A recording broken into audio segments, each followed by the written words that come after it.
नमस्कार दोस्तों, मेरे चैनल पर एक बार फिर से आप लोग का बहुत बहुत स्वागत है। मैं आप लोग के लिए लेकर आई हूँ इंग्लिश का लेसन 1 द लास्ट लेसन का इम्पॉर्टेंट क्वेश्चन। मतलब इस लेसन में से जो भी आपके इम्पॉर्टेंट क्वेश्चन है जो ऑलरेडी एग्जाम में आ चुके हैं, चलिए वो मैं आप लोगों के साथ शेयर करती हूँ। और सबसे पहला क्वेश्चन ये है, ये आया है 2022 में, आ चुका है पहले भी, तो मैं आप लोगों को ये समझा देती हूँ ताकि आपको लिखने में ईजी पड़े, आपको रटना ना पड़े, क्योंकि रट के जाएंगे तो ऑब्वियसली कुछ इधर का उधर कुछ ना कुछ तो भूलेंगे ज़रूर। तो चलिए समझा देती हूँ। सबसे पहले first question, what was France expected to be prepared with for school that day. मतलब फ्रांस को उस दिन स्कूल के लिए क्या तैयार करके लेके जाना था, ठीक है, ये पूछ रहा है क्वेश्चन में।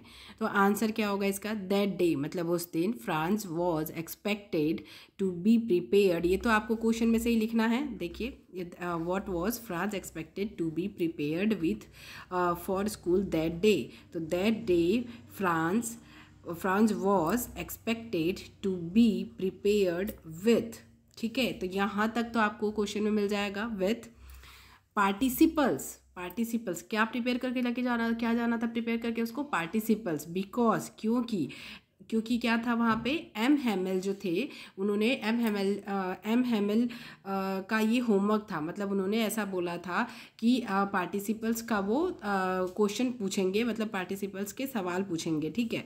तो एम हेमल हैड सेड, उन्होंने बोला था, सेड मतलब बोला था, दैट कि he would question them on participles. उन्होंने क्या बोला था कि वो क्या करेंगे, he would question them on participles पे वो क्वेश्चन करेंगे। इसलिए क्या प्रिपेयर करके लेके जाना था, पार्टिसिपल्स तैयार करके लेके जाना था। तो बस आपको इस क्वेश्चन में यही लिखना है कि that day France was expected to be prepared with, मतलब यहाँ प्रिपेयर्ड विथ तक तो आपको क्वेश्चन मिल जाएगा। उसके बाद पार्टिसिपल्स, ठीक है, पार्टिसिपल्स क्या प्रिपेयर करके जाना था, बिकॉज क्योंकि एम हेमल हैड सेड, क्योंकि उन्होंने बोला था that he would question them on participles. क्या करेंगे वो, क्वेश्चन करेंगे पार्टिसिपल्स पे। नेक्स्ट क्वेश्चन जो इंपॉर्टेंट क्वेश्चन हमारा है वो है, what did France notice that was unusual about the school that day. ये क्वेश्चन का आंसर बड़ा है, बट मैं आप लोगों को बता दूं कि बहुत ज़्यादा इजी है। और ये वाला क्वेश्चन आपको लास्ट ईयर पूछा था 2023 में, तो ये काफ़ी इंपॉर्टेंट हो जाता है। तो चलिए मैं आपको ये भी समझा देती हूँ। पहले हम क्वेश्चन समझ लेते हैं कि what did France notice, France ने क्या नोटिस किया, दैट वाज अनयूजुअल, जो अनयूजुअल था, मतलब जो जैसे रेगुलर नहीं होता है वो अनयूजुअल होता है, about the school that day, उस दिन मतलब स्कूल में जो अनयूजुअल था। तो उसने क्या नोटिस किया, तो चलिए देख लेते हैं। व्हेन फ्रांस रीच्ड स्कूल, जब फ्रांस क्या पहुंचा, स्कूल पहुंचा। व्हेन फ्रांस रीच्ड स्कूल, तो ये नॉर्मल आपको लिखना है कि when France reached school it was very quiet that day just as Sunday morning. मतलब संडे की सुबह क्या होती है, सभी लोग आराम करते हैं, सोते रहते हैं, तो एकदम शांति रहती है। तो क्या, it was very quite, Shanti, that day, उस दिन, जस्ट एज संडे मॉर्निंग की तरह उस दिन क्या थी, स्कूल में बहुत ज़्यादा शांति थी। यूजुअली व्हेन स्कूल बिगिन, मतलब ऐसा क्या होता है, जैसे यूजुअली क्या होता है, रोज जो होता है क्या होता है, व्हेन स्कूल बिगिन, जब स्कूल स्टार्ट होता है, there was a great hustle and bustle which could be heard out on the street. मतलब देयर तो यहाँ पे क्या होता है, बहुत ज़्यादा शोरगुल होता है, जो विच कुड बी हियर्ड मतलब जो सुनाई देता है, आउट ऑन द स्ट्रीट, मतलब स्ट्रीट पे जो सुनाई देता है, इस तरीके की बहुत ज़्यादा आवाज़ें जो होती हैं बच्चों की वो आती हैं। All were sitting quietly in their places, सभी लोग क्या कर रहे थे, सभी लोग अपने अपने जगहों पर क्वाइटली बैठे हुए थे। there was